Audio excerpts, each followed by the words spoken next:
الحمد لله نحمده ونستعينه ونستغفره ونعوذ بالله من شرور أنفسنا ومن سيئات أعمالنا من يهده الله فلا مضل له ومن يضلل فلا هادي له وأشهد أن لا إله إلا الله وحده لا شريك له وأشهد أن محمدا عبده ورسوله صلى الله عليه وعلى آله وأصحابه ومن سار على سبيله إلى يوم الدين أما بعد.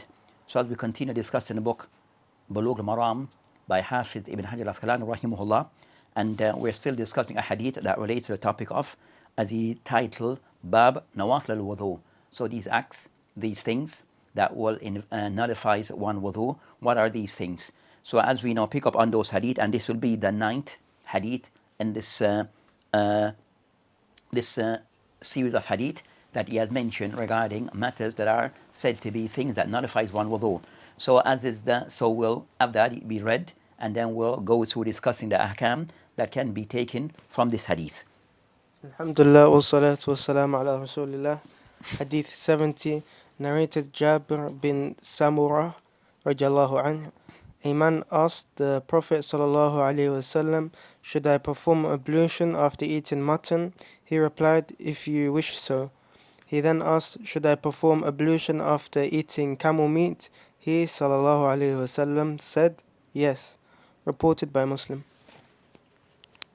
So this is the hadith that is mentioned amongst those hadith that discuss matters that matters that nullifies one wudu. So as for the hadith that has been read, the hadith states, "And Jabir ibn Samurah radiyallahu anhu, anna rajulan sa'ala Nabi alayhi wasallam, atawadda min luhum al-ghanam, قال إن شئت. قال أتوضأ من لحوم الإبل. قال نعم. أخرجه Muslim. So this hadith has been mentioned by the author rahimahullah as stated regarding this discussion. Things that, so the hadith is generally discussed regarding of those things that nullifies one wudu. So as is the system that we follow, that first we'll go through discussing the Sahaba, if it hasn't been discussed before. Then second, we'll go through the takhrij of the hadith, stating the source of the hadith and also the hukmah from the hadith. And then the third matter is discussing the mawdu of this hadith. So what is the topic of this hadith? And then fourth, we discuss matter that relates to the fawahid and the ahkam of this hadith. So as for the first regarding at-tarjuma, regarding this particular sahabi, who is Jabir ibn as-Samurah radiyallahu anhu, as mentioned here in brief regarding this particular sahabi, mentioned that as for his kunya is Abu Abdullah. So his kunya Abu Abdullah. Yuqal, also it is stated also his kunya that it is Abu Khalid. So it is mentioned that his kunya could possibly, that his kunya also that is referred to also as Abu Khalid. As for his name, Jabir ibn Samurah ibn Junada al-Amiri Suwa'i.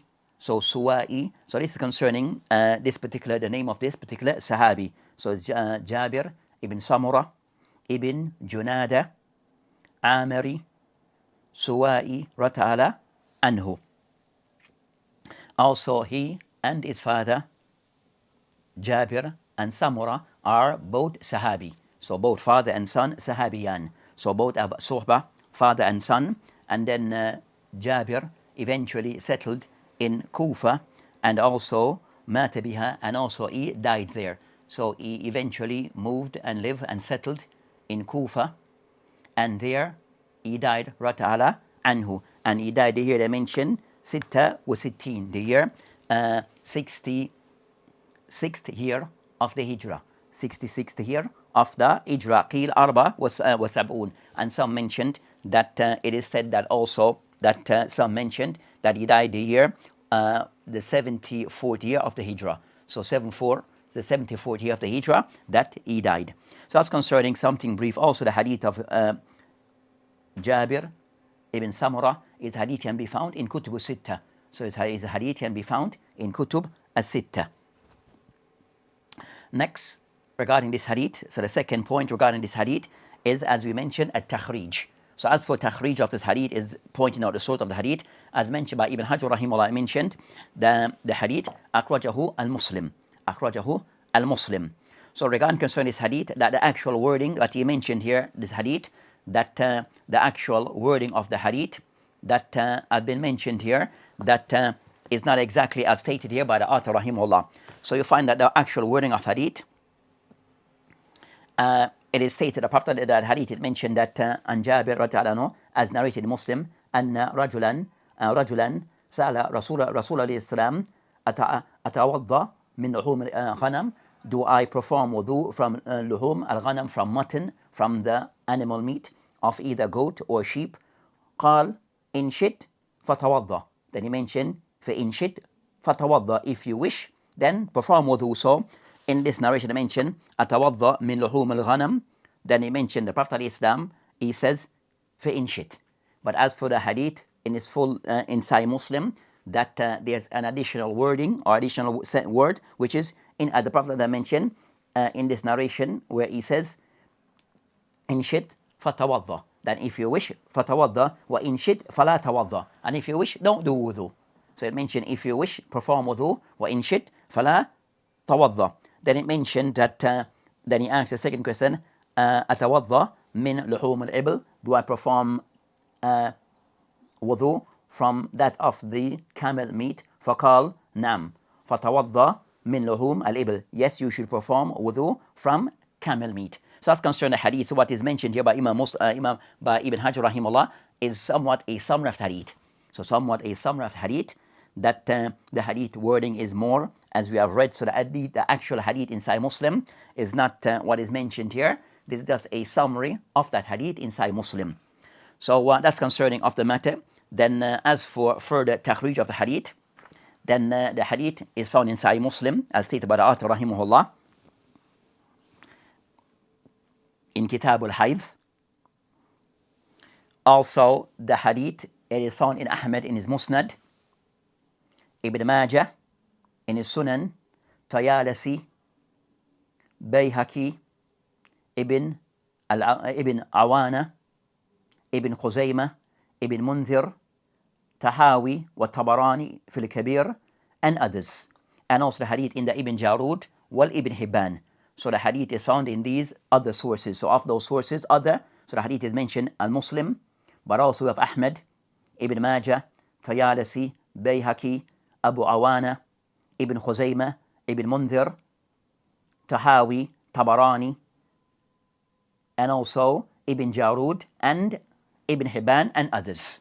So the hadith have many sources of this hadith. This hadith can be found in many of the books of hadith, not just in Sahih and Muslim. So among Kutubu Sitta, the hadith is in Muslim and also Ibn Majah and others, as we had mentioned. Ibn Khuzaymah rahimahullah, as mentioned, had mentioned, لم نرى خلافا بين علماء الحديث, that he stated that I have not found any, or we have not found any difference amongst the ulama of hadith, أن هذا الخبر, meaning that hadith, sahih min jihat al-naql, that none of the ulama have disagreed regarding that this hadith is authentic by way of al-naql, by way of the isnad, by way of the transmission.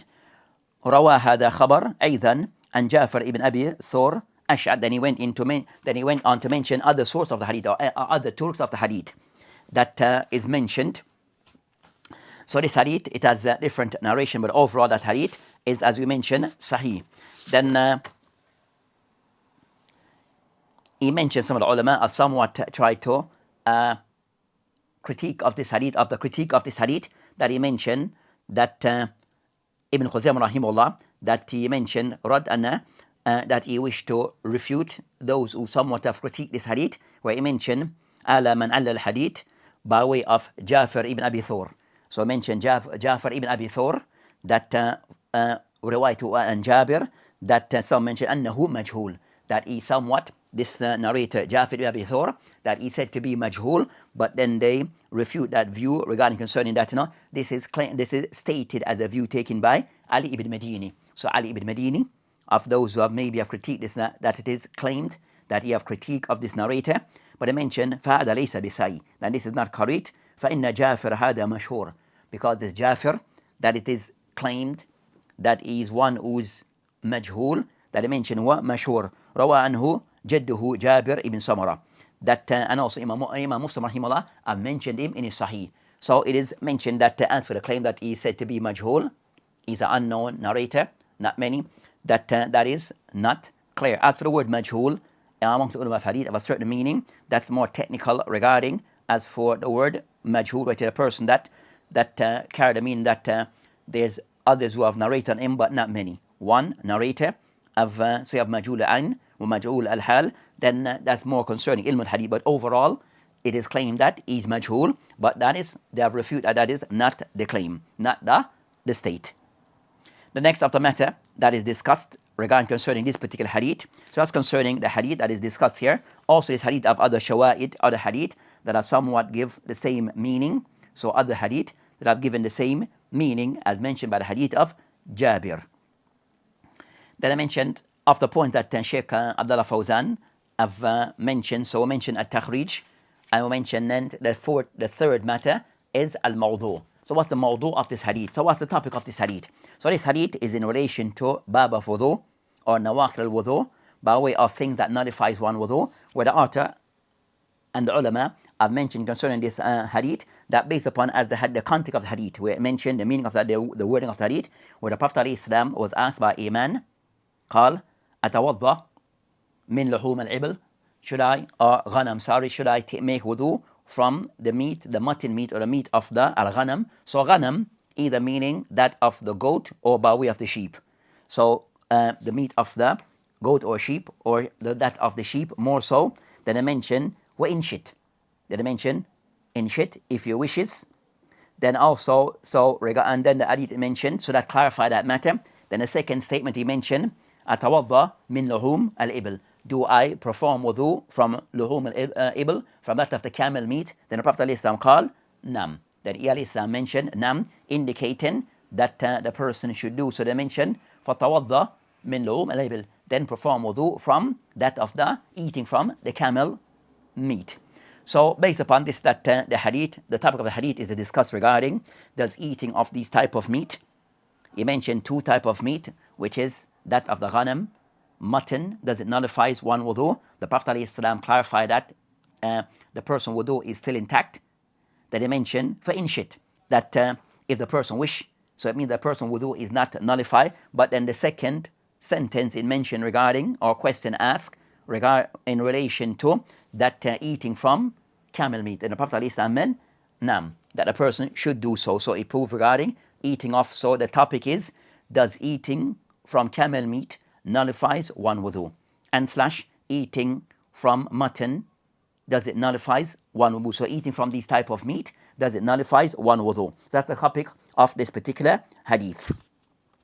So the Sheikh he mentioned, Sheikh Abdullah Fawzan وفقه الله, that he mentioned hadith al-hadith دليل على أن الوضوء من اللحم الغنم لا يجب. That the hadith is proof regarding that the one who eats from eating of mutton, it is not compulsory upon one to renew their wudu. It's not compulsory to mention إنما يباح, but it is something which is allowed. At the Prophet ﷺ mentioned in shit. So the Prophet ﷺ, by stating in shit, if you wish. So the Prophet ﷺ showed it does not nullify your wudu, but if you wish to do so, then you're allowed. You're allowed to do so. Then so I mentioned أنه غير ناقض الوضوء. So it showed that the person wudu is not invalid, is not broken from them eating of mutton, this type of meat. Then so that's concerning that. But if the person wish to do so, if the person wish to do so, then they're allowed. If the person wish to do so, they're allowed to renew their wudu. So from this it showed the permissibility to renew one wudu if one eats of mutton, the meat of mutton, but it is not a must to do so, but it's something which is allowed but not a must. The second of those things that are discussed in the hadith is regarding the second question that was posed, where the person asked regarding atawadda min lahum al-ibl, should I perform wudu from eating of camel meat? The Prophet ﷺ, he mentioned nam, fatawadda min lahum al-ibl, that you should perform wudu from eating of camel meat. Then in the Shaykh he mentioned for the fourth point, regarding the fourth point on this matter, the hadith dalilun ala wujub al-wudu min lahmil al-ibl, that the hadith, it proves, this hadith, what can be taken from the hadith, that the hadith is a proof and evidence to show that it is compulsory for one to renew one's wudu if one eat camel meat, after eating of camel meat. So that's concerning the general understanding that is taken from the hadith, that of those things that nullifies one wudu based upon this hadith and hadith that are similar to it, that eating from camel meat, that it nullifies one wudu. It nullifies one wudu. And also if there are other hadith that can somewhat emphasize this point or reiterate this point, then we have the hadith that is mentioned, the hadith of Al-Bara ibn Azib radiyallahu anhu, قال سهل رسول الله عليه الصلاة والسلام عن وضوء من لحوم الإبل, that the Prophet he was asked regarding eating of wudu after eating of camel meat. فقال توضه منها, that the Prophet he respond by توضه, that you should make wudu after eating from it. Then he was asked سئل عن لحوم الغنم, then he was asked of eating of mutton meat. فقال لا توضه من, that you do not perform wudu from this. Then I mentioned this hadith in the Abu Dawood والترمذي وابن ماجه والحديث, they call the hadith sahih, hadith sahih. And they mentioned regarding to Ahmed Shakir, concerning Ahmed rahimullah and Ishaq and others who have authenticated this hadith. So of the ulama who have authenticated the hadith of Abu Dawood rahimahullah, that mentioned the hadith of Al-Bara ibn Azib, that eating of camel meat nullifies one wudu and eating of mutton does not, nullifies one wudu. So that's concerning that discussion. Then based upon this, that you'll find a khilaf between the ulama. So you'll find that there's a khilaf, so a discussion between the ulama. Does eating of camel meat nullifies one wudu? Eating of camel meat, does it nullifies one wudu? So based upon this discussion, that the ulama, they have aqwal, of those aqwal of between the ulama regarding the hukum of eating, performing wudu after eating of camel meat. What's the hukum? Al-wudu, performing wudu after eating camel meat. On this matter, there's a khilaf between the ulama, of the opinions amongst the ulama. The first, yajib al-wudu min akl lahm al-ibl, that it is compulsory. The first opinion takes the position that it is compulsory for one to perform wudu after eating camel meat, and they see that eating of camel meat as an act that nullifies one wudu. So this act of eating of camel meat, it nullifies one wudu. Of those who take this position, among the Sahaba, that Ibn Ash-Shawkani rahimullah, then he mentioned regarding concerning, as for those who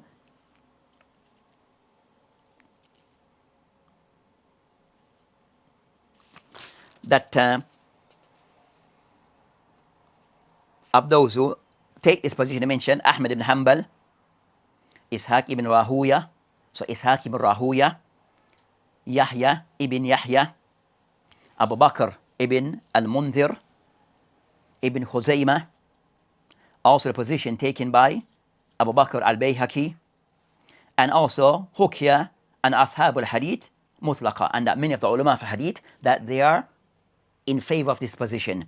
So of those who take this position, that they mentioned that amongst those who take the position, Ahmad ibn Hanbal, Ishaq ibn Rahuya, or some say Rahaway, that's what the ulama of Lugha pronounce it as Rahaway, the ulama of Hadith pronounce it as Rahuya.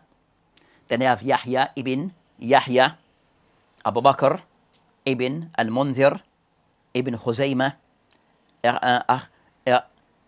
اختاره Hafiz Abu Bakr al-Bayhaqi, so al-Bayhaqi also is of this position.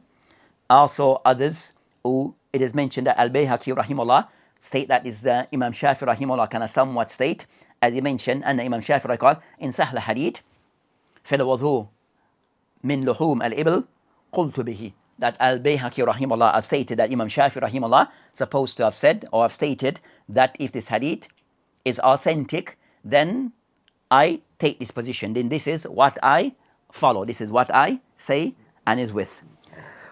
So with that matter, so we'll mention that these are some of the ulama. So they mentioned Ahmad ibn Hanbal, Ishaq ibn Rahuya, Ibn Mundhir, Bayhaqi, as stated on Shafi'i, also Yahya ibn Yahya, Ibn al-Arabi, al-Maliki, the one concerned, the one who have explained at-Tirmidhi, A'rid al-Ahwazi. So he has a book, A'rid al-Ahwazi, and that book is also in print. So those of the ulama who some of that, and they mentioned that many of the ulama of hadith.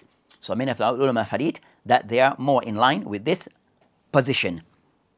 As they mentioned that now concerning إلى أحد قولين الشافعي, that الشافعي رحمه الله also now رحمه الله mentioned that is one of the views of Imam Shafi رحمه الله, and also Muhammad ibn al-Hasan, Muhammad al-Hasan al-Shaybani, that also is of this position. So those are of those who ascribe to this position that eating of camel meat nullifies one wudu. Then they mention of, so that's concerning, and they use as an evidence this hadith.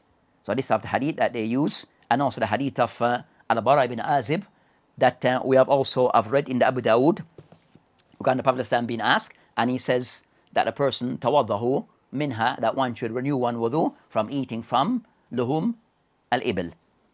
So that's concerning of those hadith that they use regarding their to take their position. Then as for the second opinion, as for, and also of Ibn Qayyim rahimullah is also of this position. So also regarding that it nullifies one wudu, and in addition to this, Ibn Qayyim rahimullah also of this view. Also they mention regarding of contemporaries also, so that's concerning of those who of this opinion.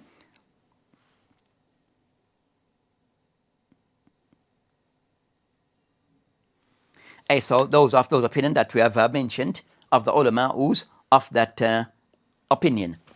Then the second opinion is the opinion of, they say, Jumhur of the ulama. So Jumhur of the ulama, Ash-Shawkani, and what is Shawkani rahimahullah in his book Nail Awtar, that is quoting from An-Nawawi rahimahullah, that An-Nawawi rahimahullah قال وممن ذهب إلى, regarding the second opinion, that it does not لا ينقل الوضوء, that eating of camel meat does not nullifies one wudu.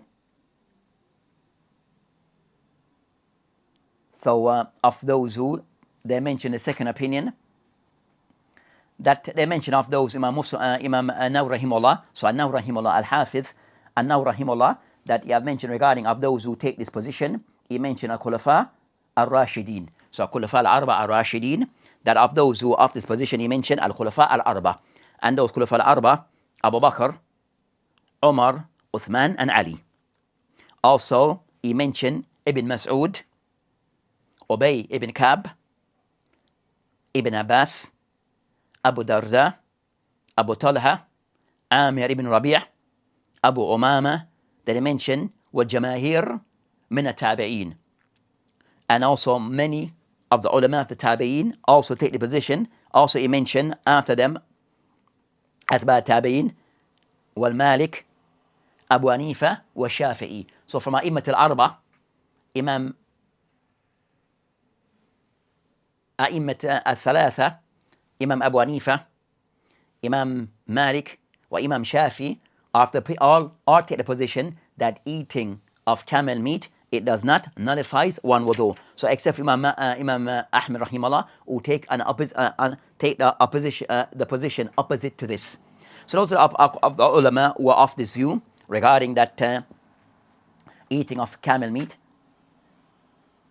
does not nullify one's wudu, and I mentioned that's a call taken by Jamaahir al-Ulama. Jamaahir al-Ulama is of this position. So those who kind of somewhat lean towards this opinion that eating of camel meat does not nullify one wudu, that they mentioned that if it's a position taken by al-Khulafa al-Arba, I mean the companions, then it must be for a reason.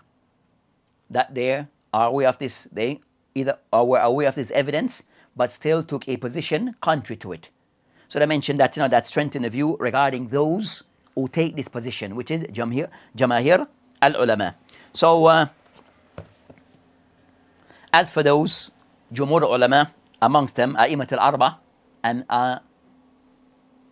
Imam Abu Hanifa, Malik wa Shafi'i, and also al-Khulafa al-Arba, Abu Bakr, Abu Bakr, Umar, Uthman, and Ali, that and other companions who take the position that of the evidence that is mentioned regarding those who take the position that they cite the hadith of Jabir ibn Abdullah. They cite the hadith of Jabir ibn Abdullah where he mentioned kana akhir amrayni, the two of the final, the last thing, two of the final thing, min Rasulullah alayhi salam, upon the Prophet alayhi salam, tark al-wudu mimma ghayrat an-nar, or mimma massa an-nar. So the Prophet said that of those things that he, of those final things that he left behind, of those things, tark al-wudu, that leaving a wudu, mimma massat al-ma, of those things that were cooked. So leaving of wudu, not performing of wudu of things, meat that were cooked or things that were fried. So things that were cooked, then he mentioned that those things were deemed to be things that does not nullifies one wudu. So they mentioned that mimma masanar, that anything that was cooked, then it is deemed as not being something that nullifies one wudu. So they mentioned that of camel meat, mutton, if it is cooked, then it does not nullifies one's wudu. It does not nullifies one wudu. So camel meat, mutton meat will be included in these things. They mentioned that as a general practice regarding that this hadith is more regarding, or the hadith that we mentioned regarding the hadith of the bab of the hadith of the other hadith of Jabir ibn Samurah is more so regarding meat that was cooked, meat that are cooked. Then so that's concerning of what they use. So they said that this hadith of Jabir ibn Abdullah, it abrogate those hadith that are mentioned, that inside Muslim. So the hadith that are mentioned, the hadith of Jabir ibn Samurah, that this hadith of Jabir ibn Abdullah that states regarding of those final things that the Prophet ﷺ left was not renewing of wudu for things that were cooked. So they mentioned that from this it shows that this hadith, it abrogate those hadith regarding eating from mutton, eating from camel meat, So any of the meat with a mutton or camel meat, all for them the same rule applies, that those things are abrogated and not to be, does not nullify one wudu. So that's concerning the aqwal between the ulama of those who the first opinion refute the second opinion by stating regarding that they do not see it as of the bab of nasikh al-mansukh, that it's something which is abrogated, as both can be explained away clearly. So both can be explained away in a clear fashion. So they mention that and can be harmonized. So based upon this, the hadith is not placed in the bab of nasikh al-mansukh. Then I mentioned also the hadith of Jabir that they use. Then also that's some of the discussion regarding that hadith.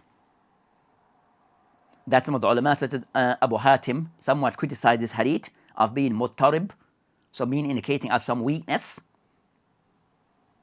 Where also they mentioned that, and they said that it is stated that also in the hadith of Jabir that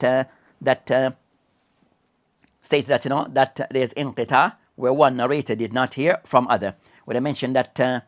So that's concerning that hadith. So some criticism regarding the hadith, and also one of the narrators, Abdullah, who's Abdullah ibn Muhammad ibn Aqil, that mentioned that Abdullah is suduq, wa fi hadithihi lain, and that in his hadith it has some slight, is somewhat slight weakness, or is slight in his hadith, mediocre in his hadith. So they mentioned that some criticism regarding this hadith. Also, they mentioned that the hadith, if the hadith is authentic, then it does not contradict the previous hadith that is mentioned of Jabir ibn Samurah. So the hadith of Jabir ibn Abdullah and the hadith of the others, that they can be harmonized. They can be harmonized where they are not per se to see as one abrogate the other, but they can be harmonized by way of the hadith of Jabir ibn Abdullah is discussing something that the Prophet ﷺ action, and the hadith of Jabir ibn Samurah is discussing something the Prophet ﷺ statement. So they mentioned that in that case, regarding concern the Prophet ﷺ that he may choose to do of this act of repeating wudu out of thing that was touched by fire or cooked. As for the Prophet ﷺ, that the Prophet ﷺ statement is, he clearly state that eating of camel meat, it nullifies one wudu. Then also they mentioned that that it can be taken as also that the hadith of Jabir ibn Abdullah, it is khas, specific to camel meat, and the hadith of Jabir ibn Abdullah, so the hadith of Jabir ibn Samura, it is specific, khas to camel meat, and the hadith of Jabir ibn Abdullah, it is it is more general, broader, regarding anything that the overall thing that are cooked, then they do not nullify one wudu, except the case of camel meat, with the exception of camel meat where it does. Where the Prophet explicitly mentioned this as it does. So the case of camel meat, then the exception for it where it does nullifies one wudu. So they mentioned that we have and we have khas. So the khas will give precedent over the in this case. So the precedent will be given to that particular case over the general ruling that is given. So in this case, that the act of eating of camel meat will take precedent over the general ruling regarding things that are cooked. So that will mean that camel meat nullifies one wudu. So that's concerning the qawl of the ulama on that particular matter. And our alam that the case of qawl of the first opinion seems more correct. Allahu alam that based upon the clear hadith, that first opinion seems more correct.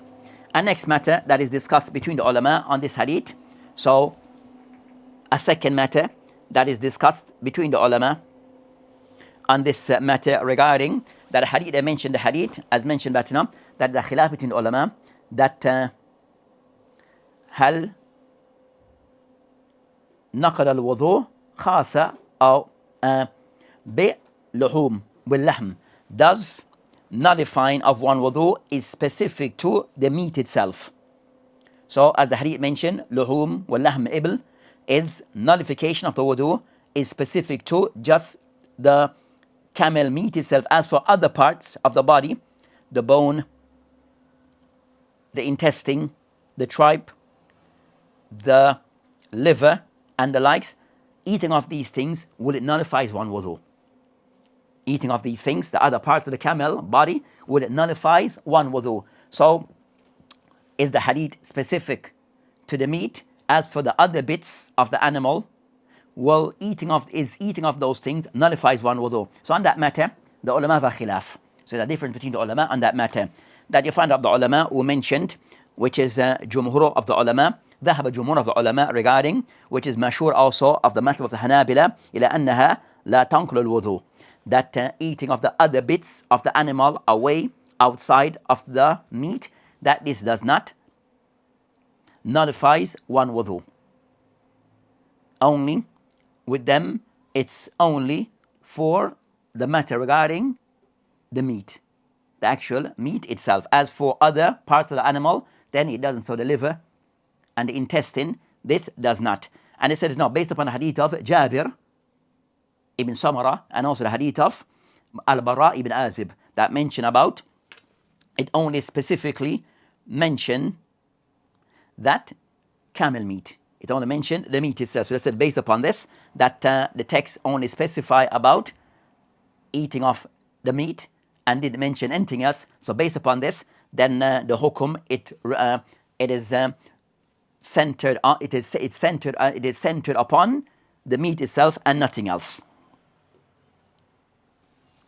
And of those who take this position, they mentioned Sheikh Muhammad ibn Ibrahim Ali Sheikh, the Sheikh of Sheikh bin Baz, and one of the first Mufti of Saudi Arabia, and also Sheikh Abdul Aziz bin Baz. So they have a position that the ruling is specific, and I've said the matter with the Hanabila, that it is specific to eating of the camel meat itself. As for other things of the meat of the camel, parts of the camel, it doesn't nullify one wudu.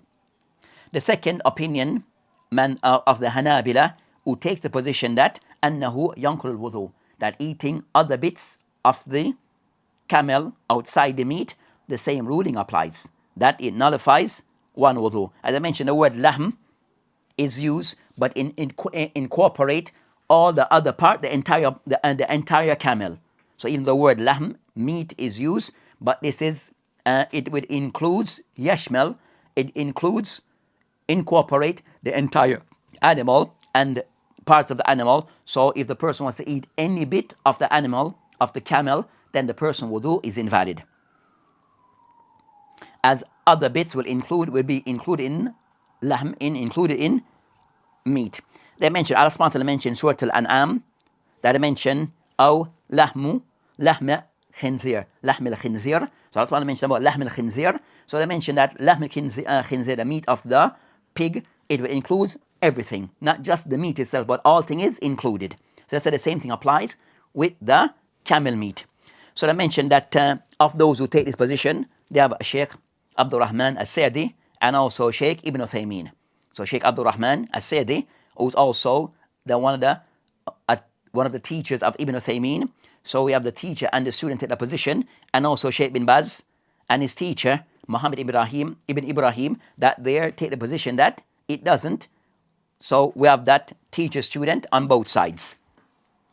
So as for the matter, they mentioned regarding Allahu Alam, that Al-Qawl Raji', that they mentioned that so you have different opinion regarding of those who make it specific to the camel meat and those who more take the second opinion. So you have that discussion.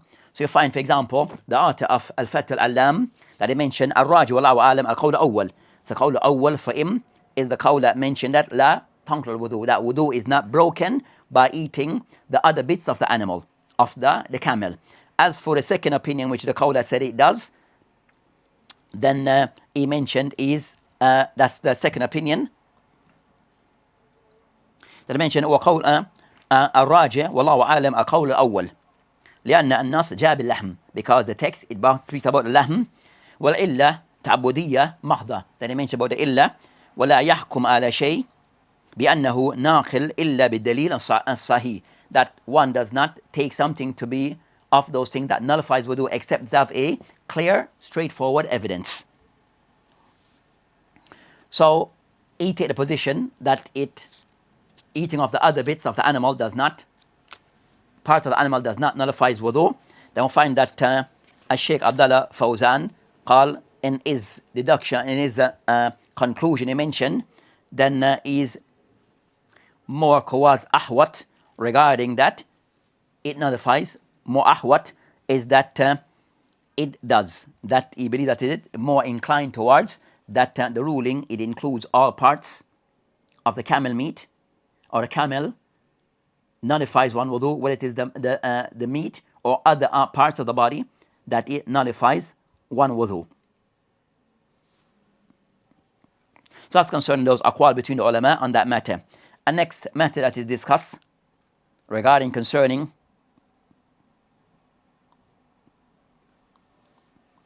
so of those things that they discussed regarding concern that the Shaykh that alluded at, that he mentioned regarding next matter regarding, is this matter regarding that camel meat, eating of camel meat. So this is the eating of camel meat in any way, whether in large or small quantity, that it nullifies one wudu. That even concerned that, they said that even the gravy, the camel gravy eaten, if the person else have the gravy cooked of the camel, then it nullifies one's wudu. Then I mentioned that this matter regarding eating of camel meat, is it a matter which is mu'allal, is something that as a reason, that we can justify the reason, or a matter which is ta'abudiyya, is something which is an act of ibadah that the reason may not be clear to us. So it's a ta'abbud, that the matter is not clear to us, the reason may not be clear. Of those who mention, and those that the reason for us is clear, can be explained. And I mentioned that, so you have that discussion between ulama. So those who mention the matter is ta'abudiyya, and others mention mu'allal, that it can be explained, that there's an explanation after why the camel meat is said to be of that which nullifies one wudu. They mentioned concerning a hadith of the Prophet ﷺ regarding that Islam mentioned hadith, that the hadith that is of the hadith of Abi Las Khuza'i, Abi Las, the hadith of Abi Las al-Khuza'i ta'ala anhu, that in the hadith he said concerning that he mentioned, قال عليه السلام ما من بهير إلا في ذرته شيطان. So they mention that for each of the bahir, which is the camel, that on their hump, that they have a shaitan. So based upon this of the ulama, that and that hadith in the Ahmed, even though some discussion regarding the hadith, but of the ulama who hadith to be Hassan. So the hadith I mentioned as now, based upon the reason, the possible reason why camel meat nullifies one wudu, because it is said of the shaitan, that it is the hump is said to be that the shaitan that so that's concerned that that is under the hump or of the top of the camel. So that's concerned of the reason that some may give as to why that is the case, and some mention without being said it's still a matter which is the abudiyah, where that may be possible, but overall it's something which is ta'abudiyah, something where it is done based upon we've been instructed to do so. We have been commanded based upon the text that we should do so, whether this reason is known to us or unknown to us, or we can justify it or verify, we can explain it away, then those things are secondary matter. The main thing is that we have been instructed by a clear hadith that we have to perform wudu in eating of camel meat. So based upon this, then this rule applies. So that's concerning this matter. So as we said, the matter is a contested matter between the ulama regarding eating of camel meat. So whatever conclusion a person comes to, then they follow this. Whatever conclusion, but so said the qawl that as for the text that they are more explicit and clear regarding that eating of camel meat nullifies one wudu, even though this is a position that is not that the position taken by Jumhur take an opposite opinion from many of the Sahaba or Tabi'een and A'immat al-Arba, of them three, with the exception of Ahmed, that this eating of camel meat nullifies one wudu. So that inshallah ta'ala, that is a summary of this discussion between the ulama. They discuss, we'll just add another masala to this, that they mention in Fath al-Alam, that he discussed a matter regarding Alban al-Ibl, that the milk of the camel. So the milk of the camel, drinking this, what's the hukum? So drinking the milk of the camel, does it nullifies one wudu? ذهب جمهور من أهل العلم, that جمهور أهل العلم وهو قول أحمد في الرواية أنه لا ينقل الوضوء. So جمهور the ulama and a riwayah and Ahmed bin Hanbal rahimahullah, that take the position that drinking of the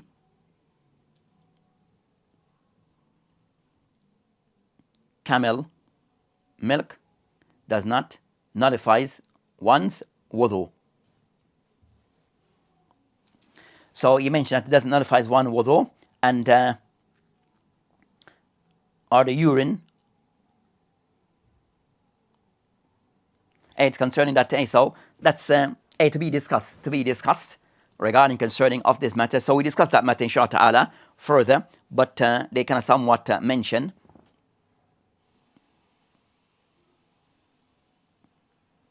Wait.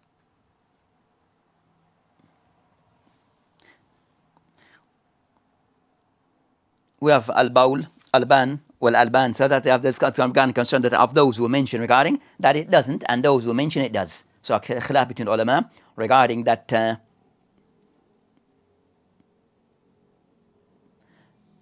it does, and that's a person thinking about Jumhur of the that it does not. So Jumhur all that it does not nullifies one's wudu, and of others who mentioned regarding that they mentioned that it does, and that's another narration Ahmed bin Hanbal regarding concerning in the hadith of Ahmed rahimah qal tawaddahu min luhum al-ibl wa albaniha, that one is to make wudu and also from the lamb, from the meat of the camel, and also its milk. So you have that hadith, but I mentioned the hadith da'if. The hadith is da'if, that this particular hadith, it is da'if, as I mentioned, Abdul Rahman ibn Abi Layla yarwi an Usayd walam yasma min. So there's a break in the isnad, and also Hajjaj, one of the narrators, that he said to be da'if. So you have that discussion between the ulama, but Allahu alam, that the qawl of Jumhur of the ulama, that seems to be more correct, that the milk of the camel is said to be allowed to be drunk without a person performing al-wudu. As for the hadith I mentioned that it does, then that hadith is da'if, so the person act upon that. As in the case regarding the Prophet that he commanded certain people, Araniyin, that this is a group of Araniyin, that for them to drink regarding and yashrabuna min Al-Buab, Abwal al-Ibl, Abwal mean concerning the urine of the Ibl, wa albaniha, and also its milk. So based upon that, they mentioned that it is permissible to drink of the camel milk, and also the person does not have to renew one's wudu. So that inshallah, that's that discussion regarding of that matter. And they mention of contemporary to the position that their milk does not require wudu, as Sheikh bin Baz and also Ibn Taymiyyah alayhim rahmatullah tabaraka ta'ala and others. So that inshallah, so those are some of the masail that can be taken from this particular discussion regarding that does eating of the camel meat nullifies one wudu, and also other parts of the animal of the camel does nullifies one wudu if it's eaten, and also third, the milk of the camel does nullifies one wudu. So that's concerning this discussion regarding this hadith. So that inshallah will end this hadith, which is the 9th hadith in this series of hadith regarding that specific regarding nawaqil wudu. So that inshallah will end. وبالله تعالى توفيق وهذه السبيل والآخر والحمد لله العالمين. السلام عليكم ورحمة الله وبركاته.